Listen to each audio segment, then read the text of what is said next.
right, we're continuing on in our series called The Project Us. You know, God wants to do some things in our lives. He wants to make some changes in our lives. And last week we talked about going through the planning stage. Yes, God does have a plan for you. It's not going to be all kittens and rainbows, but God does have a plan. And sometimes we have to go through some things. So that was kind of the planning stage. Today we're talking about the best part, the most fun part of any construction project, at least for me, a guy, which is, can you guys guess what the most fun part of any remodel project is?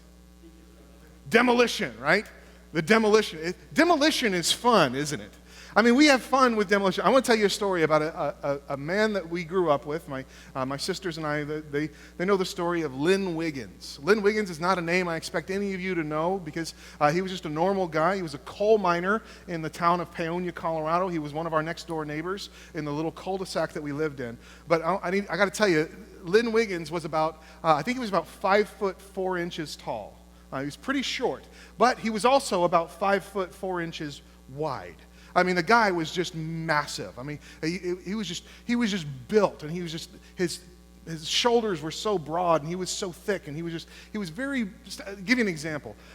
Joey was the local neighborhood friend of mine, lived in the cul-de-sac with me. We decided to start a snowball fight with my dad. We see my dad, we're in the backyard, we see my dad, he's over in the next door neighbor's yard, and we can see him because my dad is 6'2", the fence was only about 5 feet. So we can see Dad's head bobbing back and forth, the perfect little target, right? We felt like it was duck hunt or something. It's like, here, Dad, keep walking back and forth, and we'll see if we can hit you with a snowball, right? So we decide we're going to start a snowball fight. So we start chucking snowballs at him, and he starts chucking snowballs back at us. Well, we're kind of hiding behind the pile of wood and everything, and we're coming up, ha-ha, we're having fun. And all of a sudden, we hear the sound, which is, I can only liken it to like a mortar dropping in wartime. I swear, there was a whistle, and then it was followed immediately by an explosion, and then there was suddenly snow all around us. And then it started happening again and again. We're like, you hear this, whoa, what's going on? Well, what had happened was, Lynn Wiggins happened to be over in the yard with my father, but remember, 5-foot fence, Lynn Wiggins, we didn't see him. All we saw was my dad. Well, apparently they had gone and gotten Lynn a box to stand on, and Dad went from throwing the snowballs to making the snowballs, handing them to Lynn, and Lynn threw them at us. Well, what I didn't know, and I found out very quickly, was that Lynn Wiggins was a college pitcher. He was a pitcher in baseball, college. He threw a 98-mile-an-hour fastball. That's what we were getting thrown at our heads. And so these missiles are coming in, and Joey gives up. Joey goes into the house. He's hiding behind the glass door, and he's got his face up against the glass like, is he going to live? And I'm out there fighting this battle all by myself, and I'm hiding. And every once in a while, I don't even look. I just kind of go, you throw a snowball. And I finally turn around and say, Joey, get out here and help me. And as I turn around, an explosion happens right in front of my face. When I woke up, I was laying on the wood pile like a chalk outline, like I had been killed. My glasses were in 4 separate pieces, scattered all over the back porch. And I realized when I got up that I could only see out of one eye. And at first I thought, I've lost an eye. I am now blind in one eye. And in my panic, I was like, ah. And then when I reached my hand up, I quickly realized why. The snow had been so caked into my eye socket that I had to scratch it out because it hit me with such force that it compacted into my eye socket. I had the biggest shiner that you would not believe. Okay, now I told you that story so I could tell you this one. All right. So now that you have the picture of Lynn Wiggins, this wide, this tall, a square with arms and legs, okay? And how powerful he was, when he heard that we were adding on to our house, we were going from a single-car garage to a 2-car garage. In order to do that, we had to bust up. There was a 3-foot stem wall, a concrete stem wall, it was about that tall, that the foundation was sitting, or the rest of the house was sitting on. We had to bust that up and get rid of it in order to make it an open garage. When Lynn found out that that's what we were going to do, he said, oh, when you guys get to that stage, you got to let me know. Let me know. I want to come and help you. Oh, okay, sure. So we went ahead and told him. I was like, yeah, by the way, Saturday we're going to try to bust up that wall. We had gone through and drilled some holes in it to try to give it breakup points and all this other stuff. And he said, oh, okay, I'll be there. You got some sledgehammers and stuff? And yeah, we've got a couple sledgehammers. Okay, I'll be there. He shows up, and on the first swing, he does this weird kind of, and does this thing with the sledgehammer. On the first hit, 40 different pieces fly everywhere. Not of the wall, there was some of the wall, but the handle of the sledgehammer had shattered into shrapnel. It looked like kindling. We were like, oh my goodness, what is going on? So we had another sledgehammer there. We gave him that one. And here, we'll try this one. This one should be a little bit sturdier. That one lasted 3 swings. And then that one was broken in half as well. So Dad goes down to the hardware store. He buys 2 fiberglass handled, the big heavy kind, 2 brand new sledgehammers, brings them home. Within 20 minutes, both of those were broken as well. And my dad finally said, well, Lynn, that's all the sledgehammers I have. I mean, thank you for your help and everything, but I can't afford to buy any more. He said, do you have a sledgehammer that you could maybe grab from your house so we can finish this? And Lynn goes, no.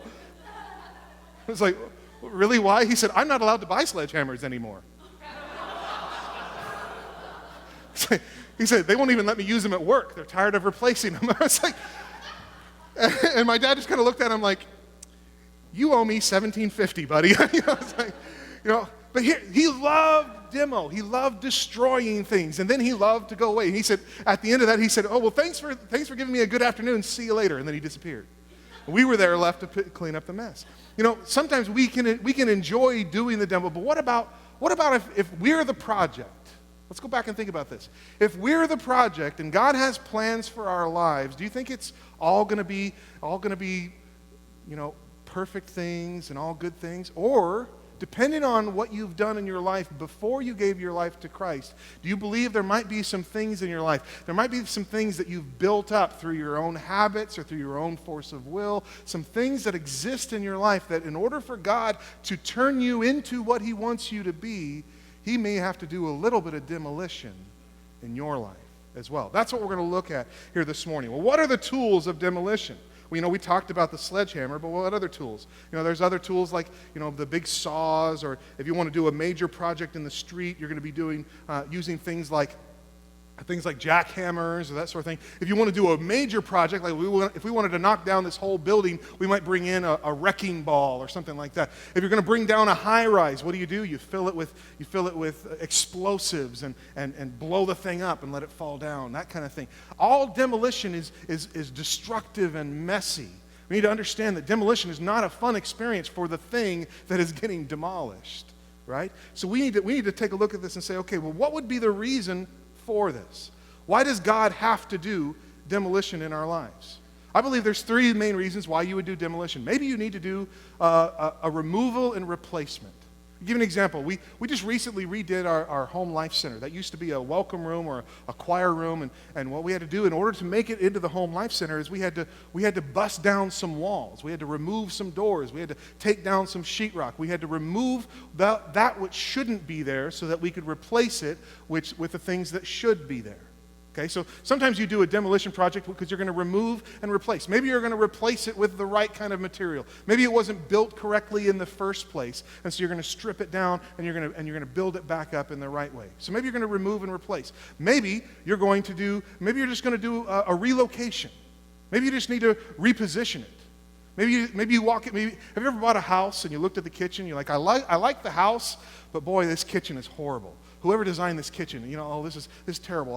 I want to tear all this out. I want to move the refrigerator over here. I want to put an island here. I want to put this over here, move the stove over here. See, that makes sense to me. So maybe it's just a repositioning of the things that are there, but you're doing it in a better way. Okay, so maybe that's a reason why you would do a remodel or a demolition. And maybe the third reason might just be that you need to do a refinish.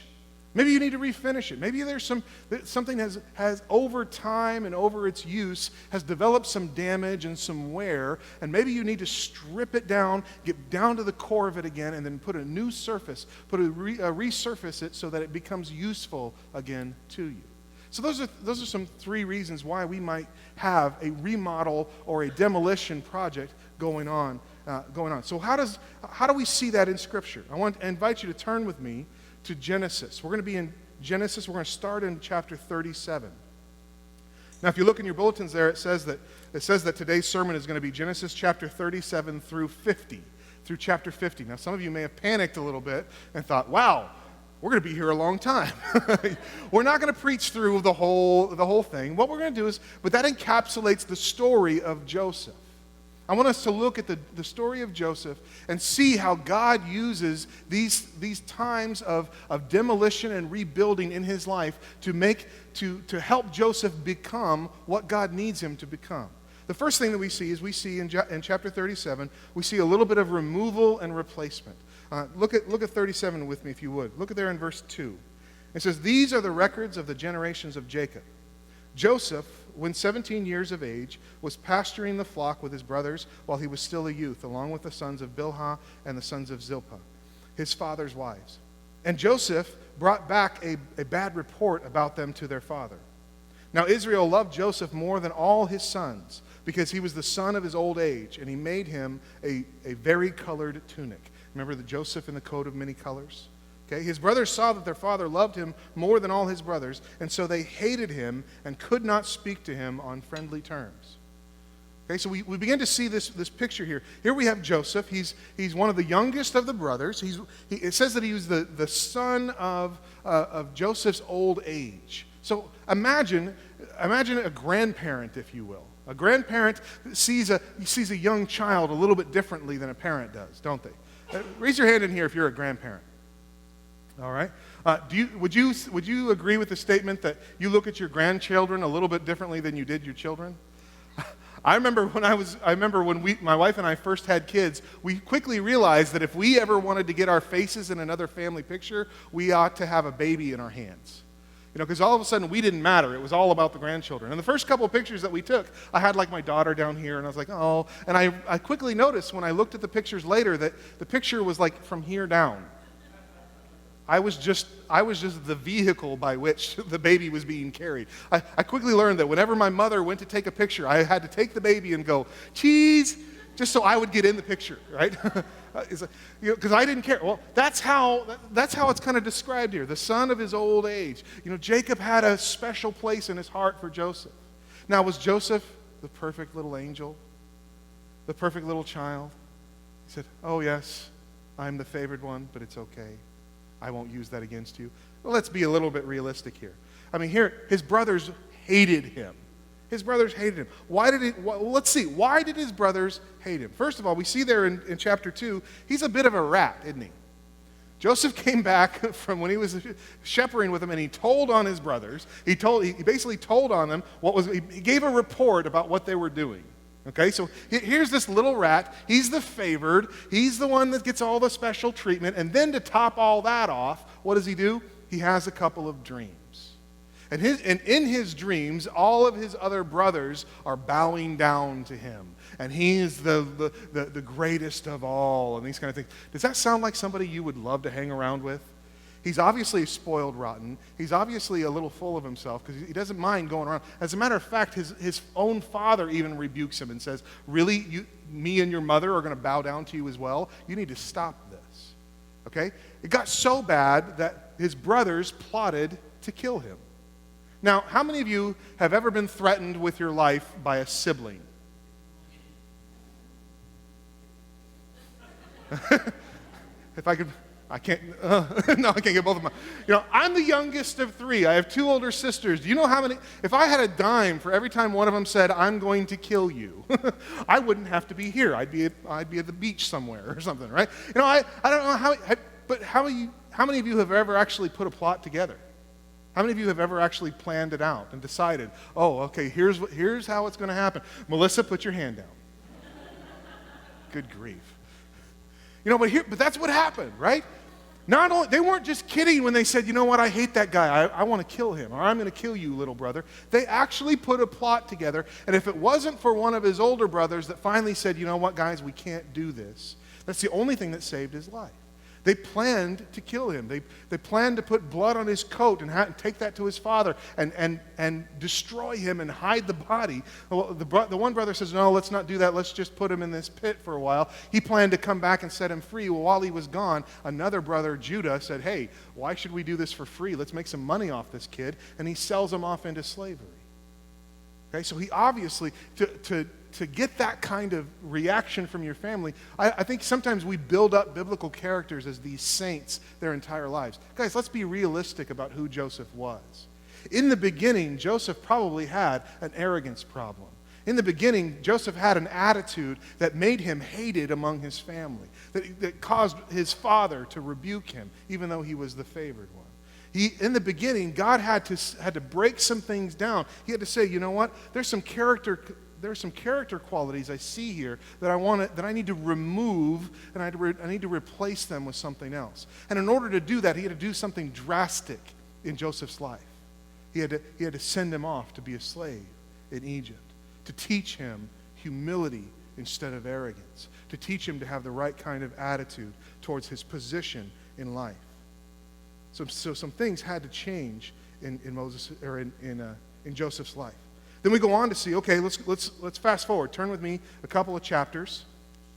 Look at chapter 39. Chapter 39. What's going on in Genesis 39? Well, here it has Joseph in the house of Potiphar. Look at verse 1.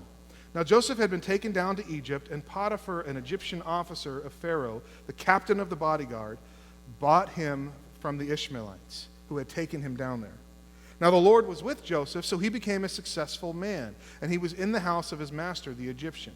Now his master saw that the Lord was with him, and how the Lord caused all that he did to prosper in his hand. So Joseph found favor in his sight and became his personal servant. And he made him overseer of his house, and all that he owned was put in his charge.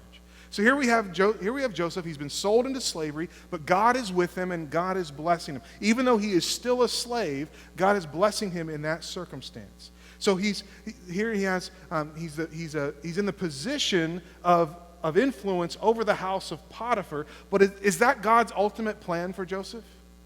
Was God's ultimate plan to use Joseph to change the house of Potiphar? Or can we look a little forward into the future and see that God's plan for Joseph was not only to save the nation of Egypt, but also to save the nation of Israel as well? How is he going to do that if he's just a servant in the house of a bodyguard, the chief of the bodyguards? Okay, so what does God have to do? God has to allow a little bit more demolition to happen in Joseph's life so that he can reposition him. Okay? Joseph is the refrigerator and he's in the wrong part of the kitchen. Okay? God needs to move him to another place. So how does he do that?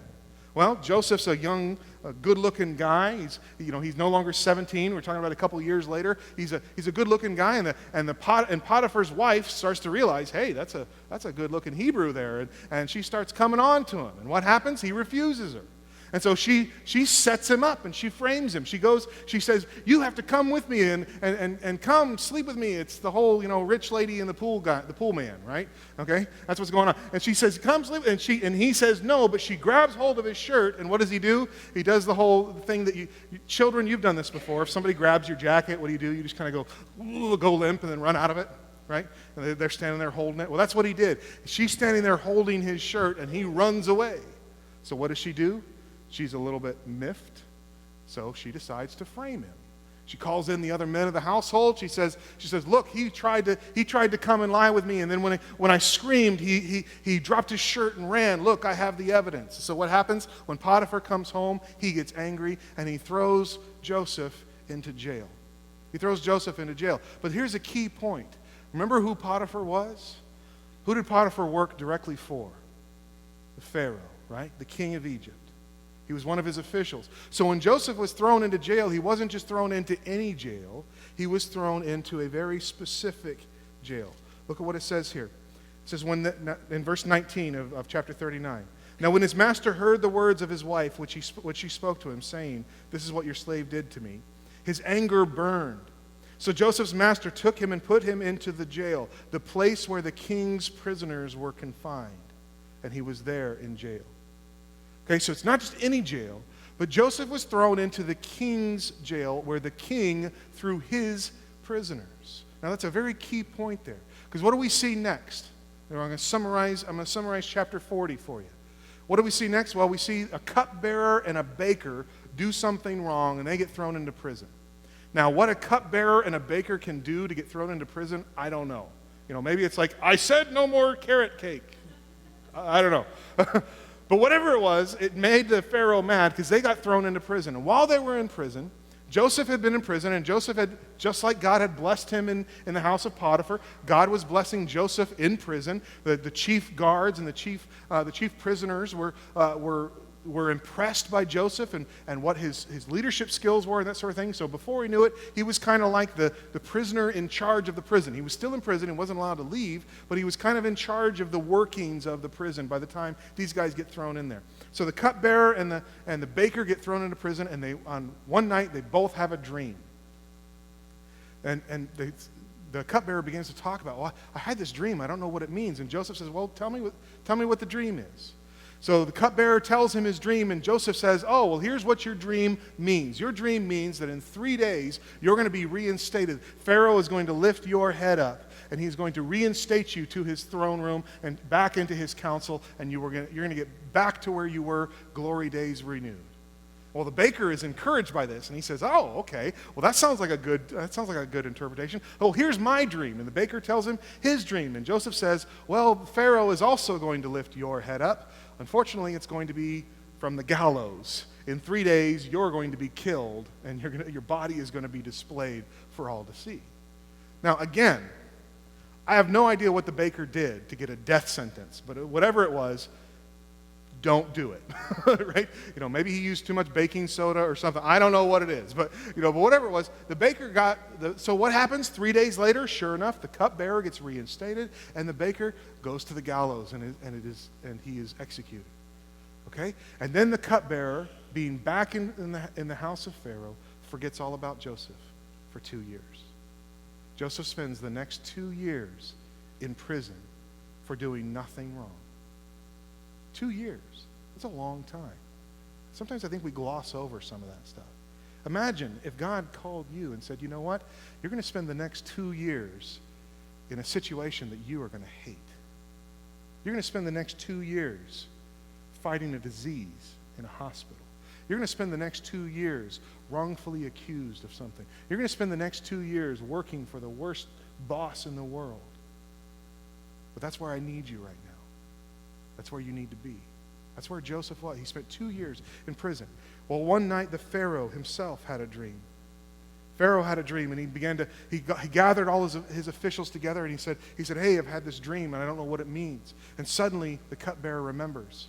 He says, oh, I need to tell you this story. Remember when you got mad at me that one time 2 years ago? You sent me to prison? Yeah, well, let's not relive it. But anyway, just remember, well, while I was in prison, I met this guy because I had a dream. Me and the baker had a dream. You remember the baker? Probably not. Never mind. Forget I mentioned his name. You're still angry about the carrot cake. I get it. Okay, so anyway, me and this other guy, we were in prison. We both had a dream. And this guy came to us, this guy named Joseph, and he told me what was going to happen to me. He told him what was going to happen to him. And 3 days later, that's exactly what happened. I got reinstated. He got hung. And that's what you got to go talk to this guy, Joseph. Suddenly, Joseph is in the right position. So what happens?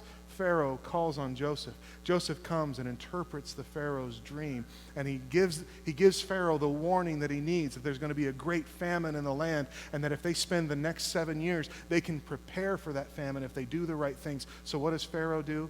Pharaoh sees that God is at work in Joseph, and he elevates him to a position in his kingdom second only to himself. Pharaoh was in charge, and Joseph was the number 2 guy. And Joseph becomes the ruler over the nation of Egypt that leads them into this program where they store grain and they prepare for this great famine. But God is not done with Joseph yet. You see, God's plan for Joseph was not that he would just lead the nation of Egypt. God's plan for Joseph was that he save the nation of Israel, his own family. Now, is that going to be hard to do? Do we remember what his family did to Joseph? Do we remember how that story started? There's still some things that's going to have to happen in Joseph's life. So what does God do? God then takes Joseph into a little bit of a time of refinishing. Look at chapters 42 and 43 with me. In chapter 42, we see that Joseph, his brothers come back. Because what happens? The famine comes just as Joseph predicted, and the famine spread beyond the nation of Israel, but into the land of Canaan as well. So all of his brothers and all of his family, they begin to starve in this famine. And so what do? They hear, just like everybody else, hey, Egypt still has food. Egypt still has provisions. Let's go to Egypt and let's buy some provisions there. So Jacob, or Israel, the father sends his brothers, but he keeps the youngest brother back, kind of the one that's younger than Joseph, kind of the one that has become Joseph's replacement. He holds him back. He sends the rest of his brothers down to Egypt and says, go buy food for us. And what happens? Well, when they show up, look what it says there, and look what it says here in verse 7 of chapter 42. When Joseph saw his brothers, he recognized them, but he disguised himself to them and spoke to them harshly and said to them, where have you come from? And they said, from the land of Canaan to buy food. But Joseph had recognized his brothers, although they did not recognize him. Okay, so we're not talking about a case of mistaken identity. Here, Joseph recognizes his brothers, and on his own. Notice we don't see any instruction from God. We don't see any dream that needs to be interpreted. We don't see anything where God says, Joseph, I want you to mess with your brothers. We don't see that anywhere. Joseph, on his own, when he recognizes his brothers, he realizes there's still some things that he's struggling with. Joseph still has some issues here. What does he do? He accuses them of being spies, first of all. He accuses them of being spies. He says, you guys are here to spy out our land and all that stuff. He puts some terror into them. And then when they ask for food, when they finally convince him that they're not spies, which he knew already, what does he do? He says, okay, fine, you can buy some food. And then he tells his servants to hide the money that they paid for the food back in their packs so that when they find it later on, now they really get to experience terror because now they think the ruler of Egypt thinks that we stole from him. He wanted them to experience some terror. Why do you think he would do that? I thought Joseph was a saint and perfect. No, he was a human being just like you and me. Think about what he said. He's probably thinking, you know what? I want you guys to understand some of the terror that I felt when I was down in that hole. Some of the terror that I felt when you sold me to the Ishmaelites. Some of the terror that I felt, some of the heartache that I felt. He was working through his issues. But was he completely outside of it? No, look what it says there in verse 24. Verse 24, he says, he turned away from them and wept. He turned away from them and wept. In the next chapter, 43:30, it says that he fled to his chambers to weep on the next encounter that he had with them, where they came back and they brought the money back and they brought extra money so that they could buy more food. Well, this time he says, now you have to go back and bring me your brother Benjamin, and if you don't do it, he seized one of their brothers and he kidnaps him basically and says, I'm going to hold him until you come back with the other one. He still has some things he's got to work through, but we see that it takes a toll on him. In chapter 45, verses 1 and 2, it says that Joseph wept so loudly the Egyptians could hear him.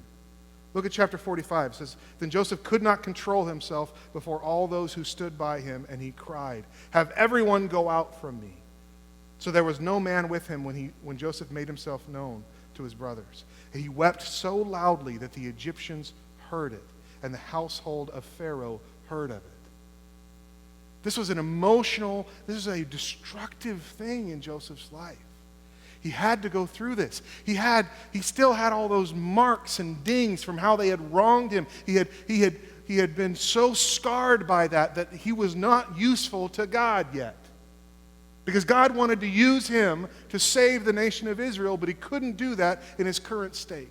He knew that Joseph had to get through some of that stuff. He had to change the way he looked at his brothers. Look with me if you would at verse 5. Chapter 45, verse 5. And we see the turn that Joseph makes. We see that refinishing, where the damage is gone, it has been removed. Now we have a new surface, a new clean slate that God can use. Joseph says this in verse 5. Now do not be grieved or angry with yourselves. What is he saying? Don't be mad at yourselves. I'm no longer mad at you, so you shouldn't be mad anymore either. He said, because you sold me here, for God sent me before you to preserve life. Look at verse 7. God sent me before you to preserve for you a remnant in the earth and to keep you alive by a great deliverance. Now, therefore, it was not you who sent me here, but God. And he has made me a father to Pharaoh and Lord of all his household, and ruler over all the land of Egypt. You see the difference? When Joseph first saw his brothers, what did he do? He disguised his voice. He said, I'm going to pay them back a little bit. I want them to feel terror. I want them to feel fear. I want them to feel loss. And once he had allowed God to demo and remove that part from himself, then his eyes were opened and he was able to see God's plan. Guys, don't beat yourself up. This is what God had intended all along. Now, he's in a position where God can use him to save the nation of Israel. My question to you is this. Are you in a period of demolition in your life? Are you experiencing some things? I'll tell you this. The longer it took for you to come to the Lord, there's probably lots of things that you built up. If you didn't pray to receive Christ until a 34-year-old or an adult life, guess what? You've spent 30 years building up some things in your life that God may have to remove. God may have to reposition some things. God may have to cut out. And the bigger the stronghold, the more destructive that demolition may have to be in order to clear the way for God's plan to be dealt with. Maybe you're just in the wrong position right now. Maybe God is saying, you know what, I need you to move over here. I know this isn't what you want to do. I know this isn't what you like, but I need to put you in the position that you need to be in so that I can bring in phase 2 of my plan. Maybe you're just in a place where God is dealing with some emotional scars. Where God just needs you to go through some of that pain. He needs you to go and cry some of that out so that you can then adopt the kind of heart and attitude that God wants you to have. So you can see what is it that he has for you. See, I don't believe Joseph understood God's plan until verse 5. I don't believe that. I don't believe God told him exactly what was going to happen. I don't believe that when he was sold into slavery, when his brothers were trying to kill him, when he was getting framed, when he spent those 2 years in prison, I don't believe that Joseph had any idea what God was doing until verse 5. And in that moment, everything that has happened in the past washed away because he understood this is God's plan for my life. You may not understand why you're going through what you're going through. Some of you may be dealing with some horrible things right now. Some of you may be dealing with some things that don't have a short lifespan. Maybe you just got a diagnosis. Maybe you just got word that you're going to have to move. You're going to have to do. Maybe you just got some things that are just going on in your life that you're like, man, I don't even see a good end to this. That it's going to be 2 years of this. But in the end, if you're faithful and you're reliant on God, you'll get to have a verse 5 too. You'll get to that moment where you realize, that's what was going on. That's what God was trying to do in my life. I understand now. And how do you get there? You just got to keep going day by day, resting in his promises, resting in his assurances. Because guess what? Next week we're going to talk about the cleanup and the rebuilding. And that's where it gets to be a little bit more fun.